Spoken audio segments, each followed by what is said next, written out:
Նիկոլ Փաշինյանը ասել է, որ նոր սահմանադրությունից պետք է հանել անկախության հռչակագիրը, այն ներկայացնելով կոնֆլիկտային։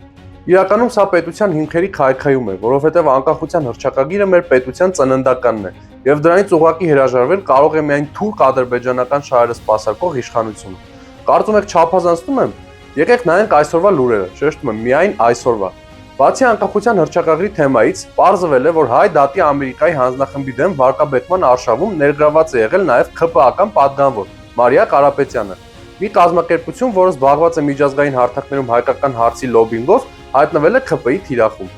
Բացի դրանից, Հայոց ցեղասպանության թանգարանի տնօրենն աշխատանքից հեռացվել է միայն այն պատճառով, որ արցախյան հարցին վերաբերող գիրք էր նվիրել J.D. Vance-ին։ Այսինքն պետական պաշտոնյաները պատժվում են Արցախի ցանկացած հիշատակման համար։ Նույն տրամաբանությամբ Ռուսաստանում կարող էին պատժել ցանկացած մարդու, ով կխոսեր 45 թվին Բեռլին մտնելու մասին։ Սակայն բոլորիս համար պարզ է, որ դա այդպես չի աշխատում։ Ինչ է սա, եթե ոչ Ադրբեջանի շահ։ Չնայած մի իշխանությունից, որը պաշտոնապես հրաժարվել է Հայոց ցեղասպանության միջազգային ճանաչման հարցից եւ կասկածի տակ է դնում այն, էլ ինչ կարելի է սպասել։ Եթե այսքանն էլ չբավարարեց, ավելացնեմ, որ Նիկոլը պատարակների ժամանակ Արցախ աշխարհի հիշատակումը եւս որակել է որպես ռևանշիզմ եւ խափանել է այսօրվա Գերագույն հոգեվոր խորհրդի ժողովը դրա անդամներին կանչելով հարցաքննության։ Հայ ազգի սրբության սրբոց առաքելական եկեղեցու դեմ այսօրվա գործողություններն անցյալում միայն հայերի թշնամիներն էին անում։ Ռուսական կայսրությունը, թուրքերը, հիմա էլ Նիկոլի խմբակը։